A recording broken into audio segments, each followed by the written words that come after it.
आपने जनरल बाजवा के दौर में बड़ी आवाज़ बुलंद की और उसके बाद फिर आपको भुगतना भी पड़ा।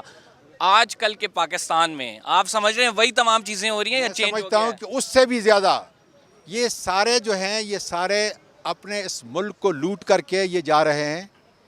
इस उनको सिर्फ जो है अपने प्लाटों से और अपनी करप्शन से गरज है और इसलिए पाकिस्तान अब तब्दील हो चुका है। बच्चे बच्चे के नाम के ऊपर मुल्क आइन कानून है, उसकी पासदारी है।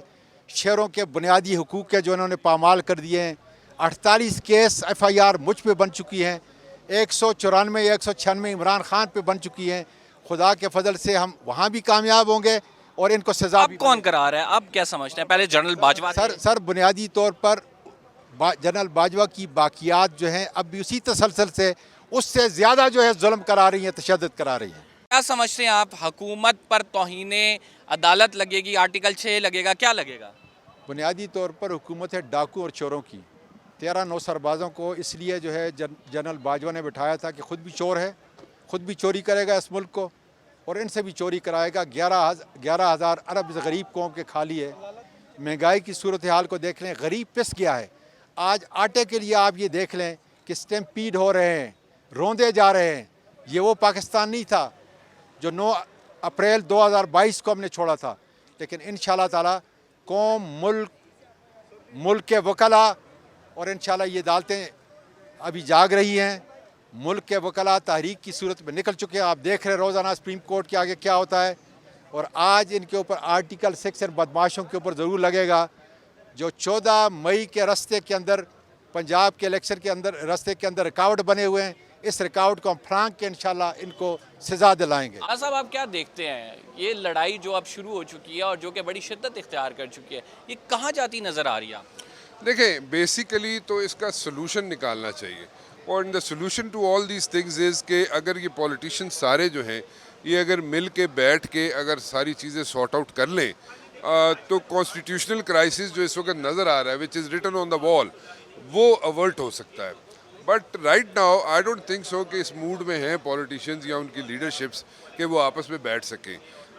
अगर नहीं बैठेंगे तो ये क्राइसिस जो है, जो पहले हमने देखा पॉलिटिकल क्राइसिस था, उसके साथ साथ जनाब इकोनॉमिक क्राइसिस चल रहा था and which led to the constitutional crisis as well.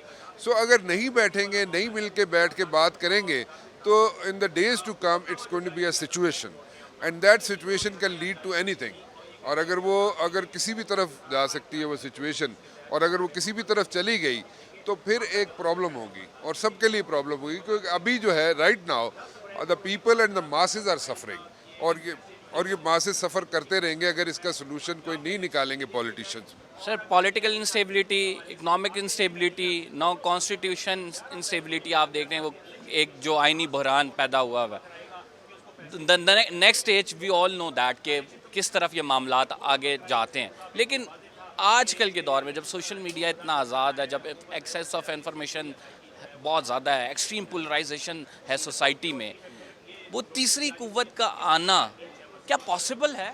देखिए, तीसरी कुव्वत का आना या ना आना इशू नहीं है। आपकी बात दुरुस्त है कि ये these times are different, but at the very same time 1990 की भी दिहाई नहीं है, ठीक है। और जो पॉलिटिशियंस हैं, majority of them are very good people, very sensible people and majority politicians बहुत अच्छी सोच रखते हैं, पॉजिटिव सोच रखते हैं। लेकिन अगर वो बैठ जाएंगे ना इस वक्त, क्योंकि टाइमिंग बड़ी इंपॉर्टेंट होती है पॉलिटिक्स में, and at this particular time अगर इफ दे सिट टुगेदर तो वो उसका हल निकल आएगा और तीसरी कुव्वत को आने की कोई ज़रूरत नहीं पड़ेगी। और ना तीसरी कुव्वत, आपने दुरुस्त फरमाया, इस वक्त सोशल मीडिया है, everything is like different now, it's not like 1990s। लेकिन अगर वो इसको टाइमली इन सारी चीज़ों को मैनेज कर लें और बैठने के अलावा तो हल कोई नहीं ना, डंडा सोटा तो नहीं हो सकता ना, डंडा सोटा तो पुरानी बातें होगी। लेकिन अब बैठ जाना इनके अपने इनकी फेवर में जाएगा पॉलिटिशियंस की, और लोग भी जो इतबार उठता जा रहा है ना पॉलिटिशियंस से लोगों का, वो रिवाइव हो जाएगा। और कान से पकड़ के इनको बैठाएगा कौन? और दूसरा, who is not willing to set? Actually देखें, इस वक्त जिस तरीके से जो एग्रेसिव हॉस्टाइल एटीट्यूड है वो हर एक तरफ से है, मतलब किसी एक को आप ब्लेम नहीं कर सकते कि जी इसकी गवर्नमेंट में बैठे हुए जो लोग वो नहीं कर रहे और इमरान खान कर रहा है या PTI कर रही, नहीं, ऐसे नहीं है। रिएक्शन आ रहा है, अगर एक करता है तो दूसरी तरफ से रिएक्शन उसका स्ट्रांग आता है, अगर दूसरी तरफ से करते हैं तो पहली तरफ से रिएक्शन उससे ज़्यादा स्ट्रांग आ जाता है। सो वो that will lead to disaster, वो ख़त्म होना पड़ेगा। और आपने कहा जी गारंटी कौन देगा, इन सो मेनी वर्ड्स आप ये कह रहे हैं कि हमेशा गारंटी मांगते पहले माजी की हमारे सामने मिसालें मौजूद है कि जो लोग बिठाते रहे हैं, लेकिन राइट नाउ वो इंटरेस्टेड नजर नहीं आ रहे हैं। ये आपने सही कहा, धरना हुआ था, इमरान खान साहब और तायल कादरी होते थे साथ, इमरान खान साहब के साथ गए थे, पिंडी की GHQ गए थे, इशा की बाद गए थे और उसके बाद फजर की नमाज के बाद आए थे प्रॉबली। और वो दोज वर डिफरेंट टाइम्स। मेरा नहीं ख्याल कि इस वक्त कोई आपको गारंटी देगा या गारंटी लेगा किसी चीज़ की, अब खुद ही करना पड़ेगा और ख़ुद कर ले ज़्यादा बेहतर है। साहब आप क्या समझते हैं, वो जो साबिक वज़ीर आज़म हमारे इमरान खान साहब कहते हैं कि मेरे नाम पे क्रॉस लग गया, तो डू यू थिंक कि वो क्रॉस जो है वो आप कह सकते हैं मटेरियलाइज होगा, उस क्रॉस के ऊपर इम्प्लीमेंटेशन होते हुए इमरान खान साहब को नहीं आने दिया जाएगा? बिकॉज ऑन ग्राउंड देखें, एक सूरत हाल और पॉपुलैरिटी देखें अगर इमरान खान साहब की, वो वाज़ेह नज़र आ रही है, जो कि अपोजिशन भी मान रही है, और हमें बैक ऑफ द माइंड सबको पता है कि इलेक्शंस क्यों नहीं हो रहे।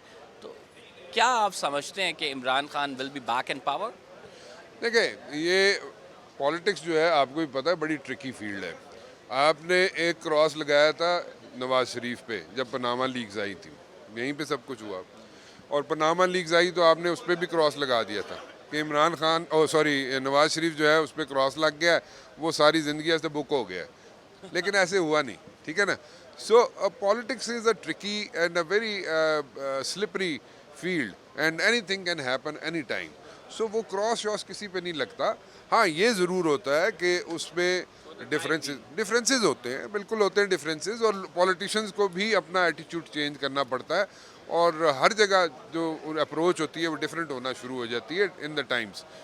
सर, ये जो करंट अप्रोच है हमारी मिलिट्री इस्टेब्लिशमेंट की बात की जाए, क्योंकि हमारे मुल्क में काफ़ी चीज़ों पे असरअंदाज होती है, इसको किस तरह से देख रहे हैं? बाजवा साहब एक नारा लगा के गए थे कि हम न्यूट्रल होने जा रहे हैं, और उसके बाद फिर इमरान खान साहब का एक नारा है कि भाई वो वैसी चीज़ें चल रही हैं, कोई न्यूट्रलिटी नहीं है।